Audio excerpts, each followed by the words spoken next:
Hello, my name is Harris Javed and welcome to my presentation. Before I began this module, I had a look into my portfolio to see any gaps that needed to be filled.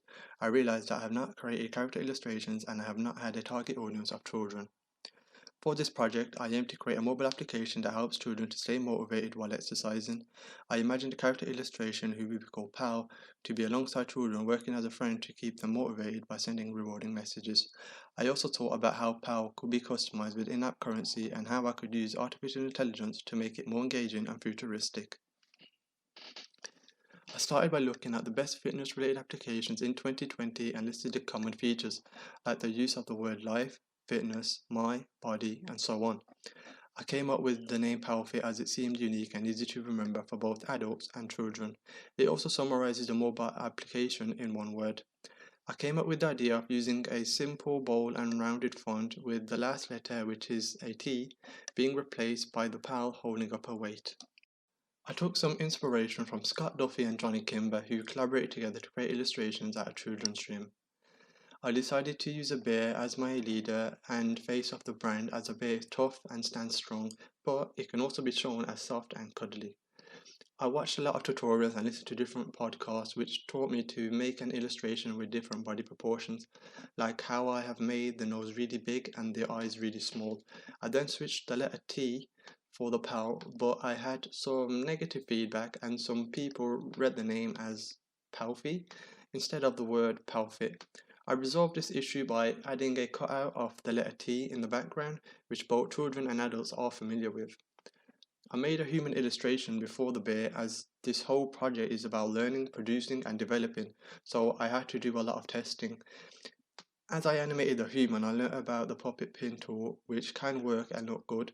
However, if you look at the bear, when using the puppet pin tool, you can see distortion in its arm when it reaches midpoint. I had to go back and resolve this issue by separating the arms from the body and animating without the puppet pin tool. I combined both techniques together to add movement to the waist, ear, and fur, which came out better than what I expected. I had a group study with members of my target audience to gain some feedback and insight into what they think about my work so far. I was pleased to hear comments such as, "The bear looks happy and makes me smile, it looks soft and cuddly," as that was my aim. However, I did not expect a comment such as, "I don't like bears," which made me step back and think about how there should be multiple animals within the mobile application. By getting into contact with various researchers, designers, and graduates, I had a range of ideas of how artificial intelligence can be used within my app. Children could scan in their own animal and exercise with it, but this could also lead to more futuristic scanning, like scanning a child on a phone to find out accurate readings for healthcare. I had different ideas of what I could possibly create for the mobile application, but I had to always remember that it will be parents who will be downloading the application in the first place. It had to look professional but also playful and simple for children to use. I like the use of 2 or 3 colors while using white space wisely. I have done some wireframing in the past, so I was familiar with the basic layouts and what to do. I like to break everything into sections before I start, such as intro, home, exercises, history, settings, and then list what is needed in each section. It can get a little confusing when drawing lines from one place to the other, but that is why breaking it down into different groups helps. I showed my wireframe on a video call with Liam London, who is a UX and UI designer currently working under gaming. A couple of years ago, Liam graduated from BCU with a master's, and I first got in contact with him about a year ago. The main feedback and advice I got was to keep things simple, as sometimes we overdo something without realizing it, and also to make sure there is consistent movement so the user does not think the application is frozen. I had a go at creating splash screens with simple movement and animations, but I did come across problems like the colors clashing together. Some of the feedback I got was to just keep it simple, as users will only see it for a small amount, as well as the more detail that I add, the longer the application will take to load. I like the idea of keeping the background white and just having the brand animation play. It then can zoom in onto the PAL before loading the application. I thought about different messages that could be sent to the children to keep them engaged with the application. I came up with a mixture of ideas like, "Hey pal, let's unlock some new clothing for me. Good job yesterday, ready for today?" And, "Hey, it's been a while, let's work out together." The idea is to grab their attention and remind them of all they can do in the application and remind them about their pal.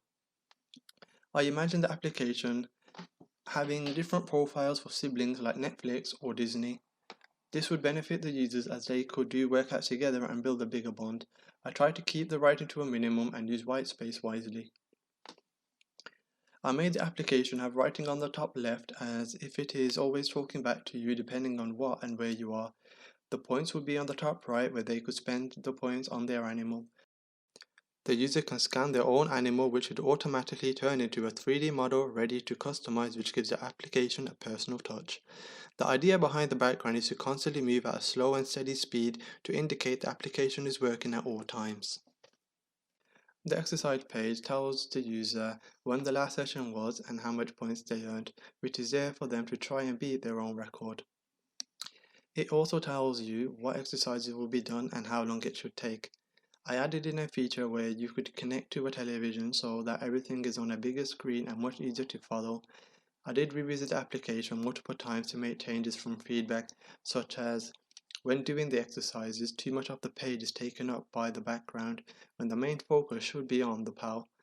You can see the change from the first row and the second row. At the end of the exercise session, the user would be told how many exercises were completed and how much points they have earned. I added in other features like a leaderboard to give the user something to compete for. The leaderboard would reset every month, giving siblings or friends the chance to take the number one spot. The history section is more for the parents to check on progress. However, this could be taken out as parents could have their own profile with information on all their children. I also had the idea of users connecting to other users by using their unique ID from their profiles. This connection can form groups of 2, 4, 6, and so on. This gave me the idea of the application turning into Palfit for School, where each student's animal will appear on screen during the morning workout session and earn rewards. This can connect children and Palfit from homes to schools. It would be perfect to use right now in a pandemic where children are missing their activities and friends. At this point in the project, I could start another brief or I could keep on going and push my ideas even further. I thought I would give Blender a go to try and make a 3D illustration or an animation. I watched many hours of tutorial videos and created my first simple monkey animation as well as a donut. This gave me a good overview of how to use Blender and how to understand what each area and panels do. I tried to sculpt a bear using a mirror feature but ended up with issues that I didn't know how to fix. Some of the shapes didn't look right and I later learned that I should have used separate objects. I watched many videos and learned how to make an object like an eye, but when I stumbled on an issue it was hard to find a solution. Blender is not as popular as the Adobe Suite, so there isn't as many videos to help your problems. I started again creating a realistic teddy bear and had the idea of a blanket falling onto it. At this moment, the bear would remove the blanket to show it is alive. This refers back to Palfit, where you are bringing your teddy to life. However, the blanket went inside the head and stopped halfway when it is meant to stop on top of its head. I had another idea to animate the bear, but the fur around it would not move. I didn't let the creation go to waste as I panned the camera around the bear where a block would fall, giving the illusion that the bear knocked it over. Like my favorite quote, the only way to succeed is to fail. I stopped my design work to do further research and had a look at children's cartoons and saw how simple colors and objects were used. Monster letter was a good example of how a selection of letters work together but having their own personalities. I had a new visual in mind and began to create my new illustrations. 1 became 2 and 2 became 3. I had created a turtle, rabbit and monster who have one color and a simple design with the same eyes and mouth. I thought of adding in a twist where the mouth and eyes would always follow the camera and move around the face in an unusual way, like the turtle having its mouth and eyes on the side of its face as the body is sideways. I then learned how to make the characters blink and how to add a skeleton to animate them. I made the rabbit jump the highest since he is small and the turtle jump low since he is big to add in some realism. Since the monster had long arms, I thought he could do some star jumps as it would look more effective. I added in smaller details like on the monster foot, the rabbit's nose, and the turtle moving its tail. I wanted to add sound, so I found a fun song and thought that each character should have its own voice. Using my own voice alongside Saeed and Martha, we created personalities for the characters by saying words like woohoo and bounce. Yippee! Bounce. Woo! Bounce. Bounce. Woo! Woohoo! Woo! Great job. Bounce. Wow, you did an amazing job.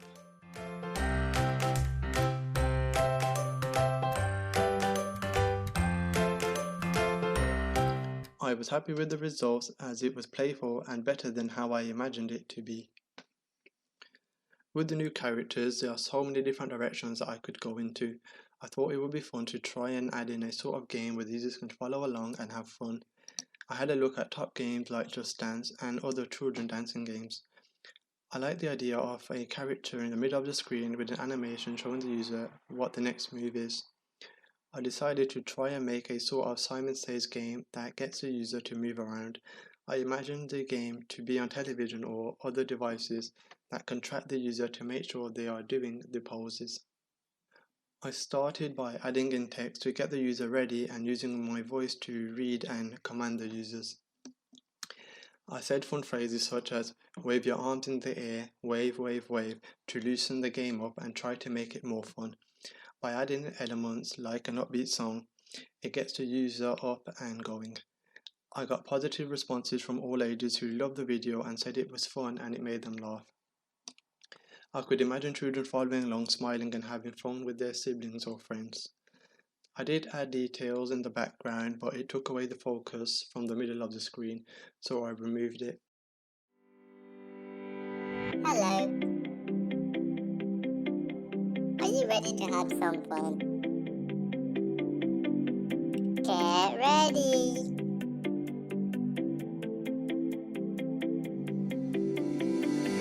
Right arm up, left arm up. Wave them around, wave them around. Get down to the ground and get back up. Down to the ground and get back up. Put your right leg out. Freeze. Let's go. Right arm up, left arm up. Wave them around. Wave, wave, wave.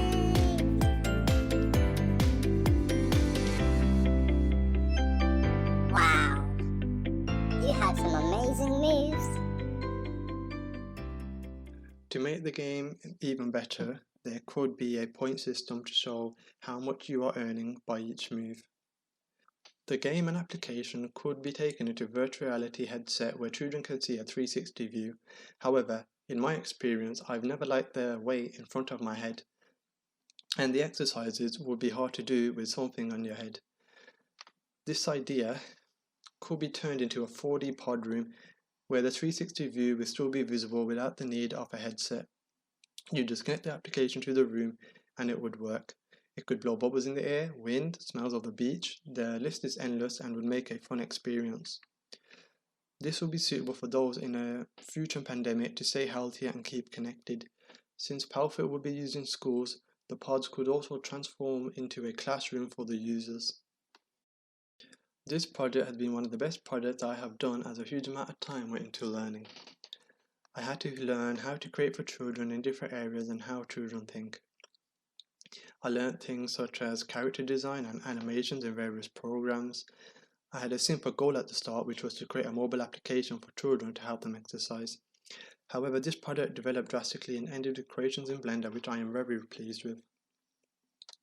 I could have stuck with just a mobile application design with other easy creations, but I chose to go beyond my skill and to keep on pushing my learning.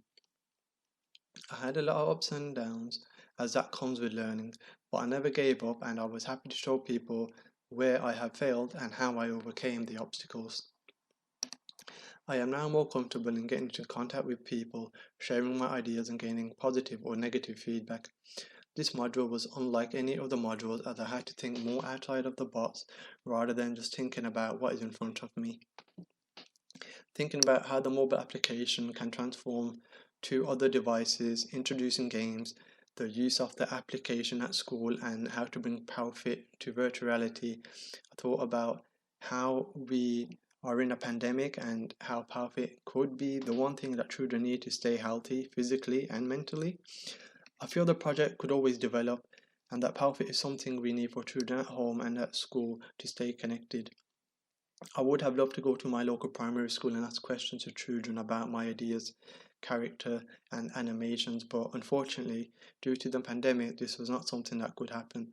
I feel that I have definitely demonstrated a strong relationship between my work and children in a contemporary matter, using a range of skills in the correct manner. Just like my dissertation for this module, I feel I've achieved and I pushed myself to the best of my ability, which is shown in how much time I have put into learning and producing. I will continue to use Blender and think about projects on a larger scale as it opens up more doors for ideas and development. Thank you for listening to my presentation.